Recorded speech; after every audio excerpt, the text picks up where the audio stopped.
Si le monde entier était privé d'électricité et d'internet pendant 2 ans, à quoi ressemblerait votre vie? Les téléphones et les ordinateurs ne pourraient plus s'allumer. Les voitures deviendraient de simples carcasses de métal. Tout ce qui fonctionne à l'électricité cesserait de marcher, et la société reculerait de 200 ans. Seriez-vous capable de survivre dans de telles conditions? Avant que cette panne mondiale ne survienne, Jacques vivait dans une famille ordinaire d'une grande ville. Son père était un cadre supérieur travaillant dans un immeuble de bureau. Sa mère était une femme au foyer à plein temps, et ils avaient 2 enfants scolarisés. Leur fils passait ses journées à jouer sur l'ordinateur, tandis que leur fille était rivée à son téléphone du matin au soir. Jacques, lui, n'était pas particulièrement attiré par ces écrans. Mais après le travail, il regardait systématiquement la télévision. Quand sa femme lui demandait de l'aider à couper des légumes, il se contentait de tourner la tête, puis refusait par habitude. Chacun était absorbé par son propre univers numérique, et tous s'étaient accoutumés à ce mode de vie. Un matin, Jacques se réveilla et remarqua que son réveil ne sonnait pas. Ils découvrirent que non seulement l'électricité était coupée, mais que leur téléphone ne pouvait même plus s'allumer. Pensant à une simple panne temporaire, ils ne se doutaient pas que, à partir de ce jour, l'électricité venait de disparaître pour de bon. En sortant de chez eux,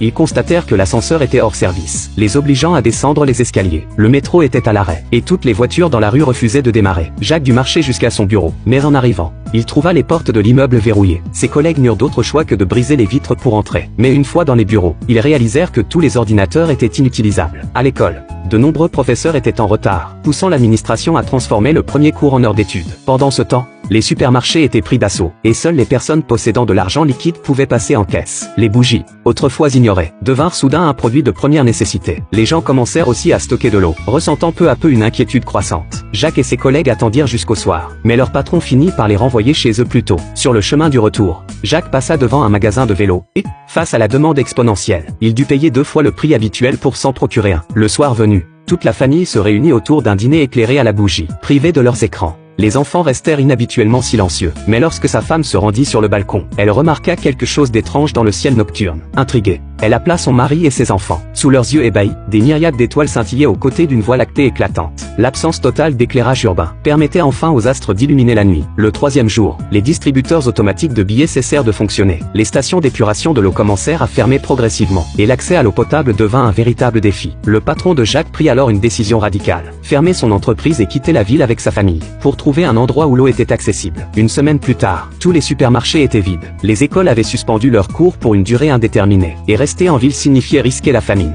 De plus en plus de citadins décidèrent de fuir. Jacques n'avait ni parents en province, ni maison dans une petite ville. Sa famille prit la décision de se réfugier chez le père de son épouse. Ils rassemblèrent leurs affaires, puis enfourchèrent les 3 vélos familiaux, entamant ainsi un long périple vers le sud, à la recherche d'un nouvel espoir de survie.